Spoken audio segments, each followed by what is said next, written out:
सलाम जी, कैसे हो आप सब? हम सब तो बिल्कुल ठीक हैं और उम्मीद करती हूँ कि आप सब भी कुशल मंगल होंगे और बहुत खुश होंगे।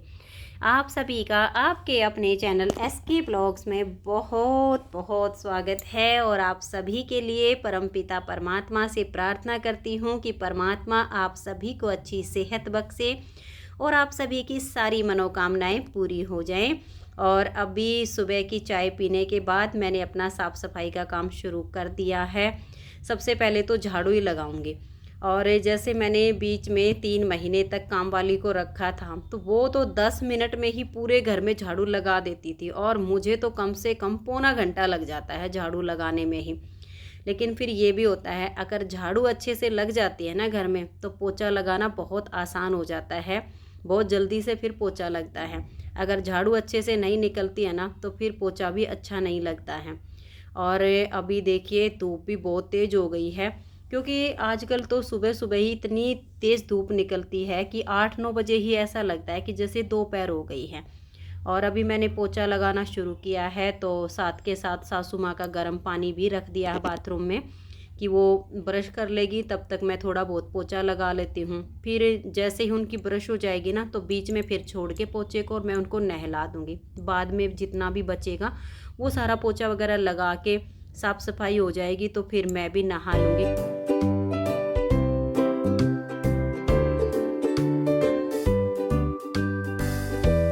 बीच बीच में एक दो बहनों के कमेंट्स आते हैं कि इतना सारा काम आप कैसे मैनेज कर लेती हो, इतनी ऊर्जा आपके अंदर कहाँ से आती है। तो देखिए, इसका राज मैं आप सबको बता देती हूँ।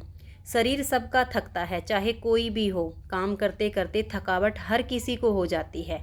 लेकिन अगर हम अपने दिमाग में ये बात बैठा लेते हैं ना कि नहीं, इतना सारा काम कर लिया है, मैं तो थक चुकी हूँ, अब मेरे से नहीं होगा, तो यकीन मानिए जो काम आपका बाकी का बच गया ना वो आपसे नहीं हो पाएगा। लेकिन अगर आपने अपने दिमाग में एक ये काम की लिस्ट तैयार कर रखी है कि कोई बात नहीं, थोड़ी सी थकावट हो गई है, थोड़ा 10-20 मिनट का रेस्ट कर लेते हैं और जो बाकी का काम है वो बाद में कंप्लीट हो जाएगा, तो आपके अंदर ऑटोमेटिक एक स्फूर्ति आ जाएगी काम करने की और तुरंत आप उठ के अपने अगले काम पे लग जाओगे। और मेरे साथ तो ऐसा ही होता है। और अभी देखिए, सासू माँ को नहलाने के बाद जितना पोछा बच गया था उसको लगा दिया है और अभी नहा धो के रसोई में आई हूँ। अब खाना बनाने की तैयारी करूँगी। सुबह के खाने में बनाऊंगी आलू और शिमला मिर्च की सब्ज़ी, बिल्कुल सूखी सब्ज़ी बनाऊंगी।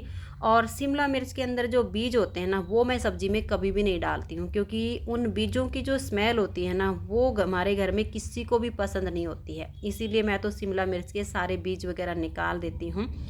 और कभी कभी जैसे शिमला मिर्च को भर के बना लेते हैं, तो आज मैं भरवा शिमला मिर्च नहीं बना रही हूँ, मैं काट के बनाऊँगी आलू के साथ में। और अभी रसोई में आई हूँ तो कम से कम 2-2.5 घंटे का टाइम तो आराम से लगेगा, क्योंकि सब्ज़ी वगैरह जैसे मान लिया कोई और छील के दे देता है ना तो यकीन मानिए खाना बनाने में काफ़ी आसानी हो जाती है, क्योंकि सब्ज़ी छोंक लगाने में ज़्यादा टाइम नहीं लगता है। सब्ज़ी को छीलना, काटना, तैयार करना, इसमें बहुत सारा टाइम लग जाता है। तो अभी ये सब कर लेती हूँ। और मैंने मलाई को भी जमा के रखा हुआ है, आज तो उसे भी बिलो के लस्सी तैयार करनी है, मक्खन तैयार करना है बच्चों के लिए।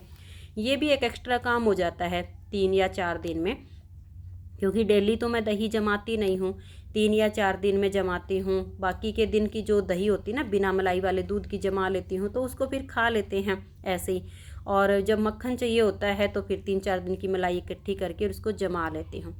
और एक कमेंट्स आया था कि मैं जब मलाई जमाती हूँ तो मतलब उसमें मक्खन नहीं निकलता है, क्या कारण है? क्योंकि मैंने आधे घंटे तक उसको भिगोया है रई से, लेकिन उसमें मक्खन ही नहीं आया। तो देखिए, ये ज़रूरी नहीं होता है कि आपने मलाई को जमाया और आप भिगो रहे हो तो मक्खन आ जाएगा। इससे जो जमाई हुई दही होती है ना, इसकी भी अपनी एक तासीर होती है। इसको देखना पड़ता है, जांचना पड़ता है कि कहीं ज़्यादा ठंडा होगा तो उसमें थोड़े बहुत गर्म पानी की ज़रूरत पड़ती है, तब मक्खन इकट्ठा होता है।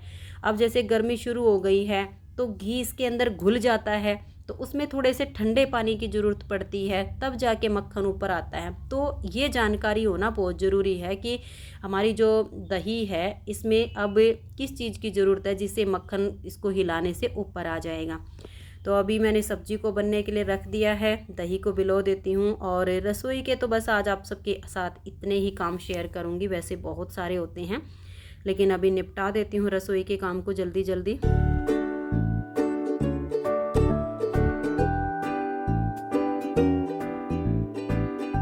और ये है अब शाम 5 बजे का टाइम। विशाल के पापा जी तो जा चुके हैं दूध लेने के लिए, और अभी मैंने आज शाम की चाय नहीं पी है, तो मैंने अपने लिए 1 कप चाय बनने के लिए रख दी है। आजकल शाम के टाइम पे विशाल के पापा जी चाय नहीं पीते हैं, वो दूध ले लेते हैं। तो फिर मैंने 4 बजे आज चाय नहीं पी थी, मन नहीं कर रहा था, तो सोचा कि 5 बजे बना लूँगी।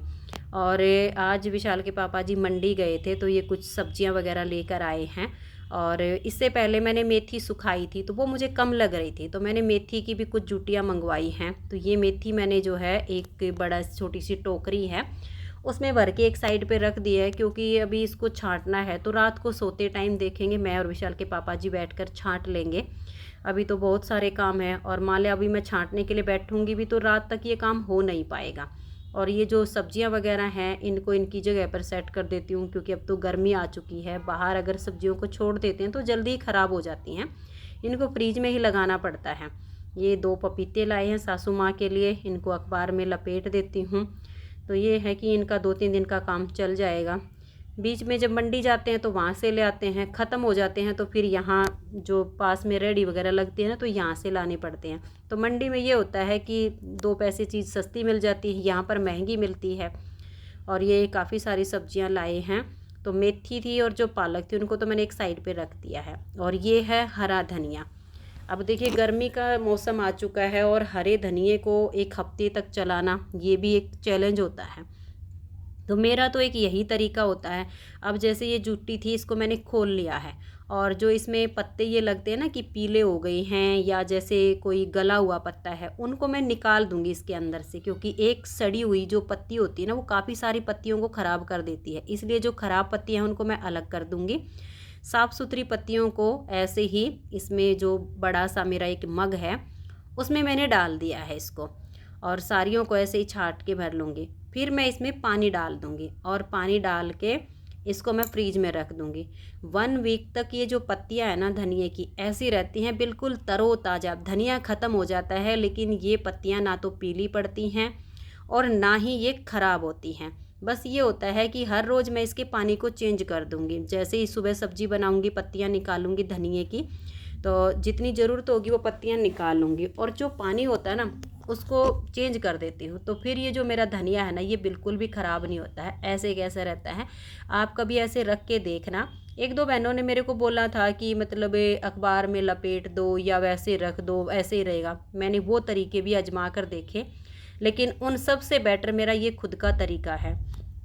और ये केले हैं 1 दर्जन, इनको भी अब अखबार में लपेट के और फ्रीज में रखूँगी, क्योंकि 2 दिन अगर ये बाहर रह जाते हैं ना तो ये बिल्कुल ऐसे हो जाते हैं जैसे गल चुके हैं, बढ़िया नहीं रहते हैं।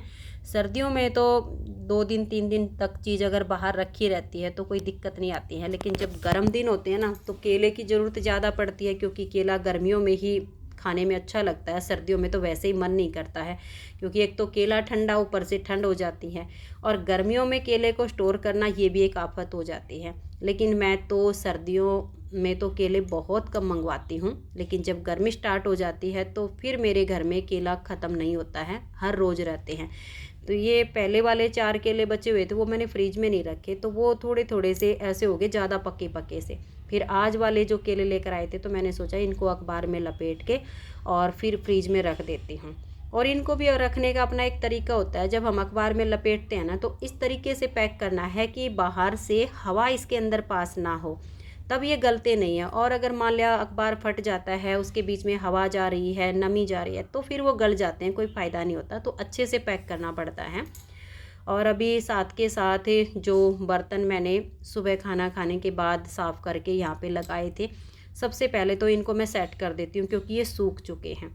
और अब जैसे मैंने चाय पी है तो दूध वगैरह के बर्तन हैं, तो काफ़ी सारे बर्तन हो चुके हैं। सोचा कि चलो अब लगे हाथ मैं इनको भी साफ़ कर दूँगी, क्योंकि फिर जब रात के खाना बनाने के लिए रसोई में आऊँगी ना तो ये सारे काम मेरे कम हो जाएंगे। और फिर मैंने एक सैंपल बनाना शुरू किया हुआ है, थोड़ा सा तो बन चुका है, थोड़ा सा और बनाना है। तो ये बर्तन वगैरह साफ़ करके फिर बीच में बैठ के और सैंपल वगैरह बनाऊंगी। तब तक शाम के 7 बज जाएंगे। फिर रसोई में आना, फिर खाना बनाना, मतलब फिर वही रूटीन रसोई का शुरू हो जाएगा। तो फ्रेंड्स आज काम तो बहुत सारे हैं, लेकिन आज इतना ही। मिलते हैं अगली वीडियो में एक नई ऊर्जा और नई स्फूर्ति के साथ। तब तक के लिए आप सभी को मेरा प्यार भरा नमस्कार। राधा स्वामी, राधे राधे, जय श्री राधे। Bye bye. खुश रहिए और अपना अपना ध्यान रखिए। तो मिलते हैं अगली वीडियो में।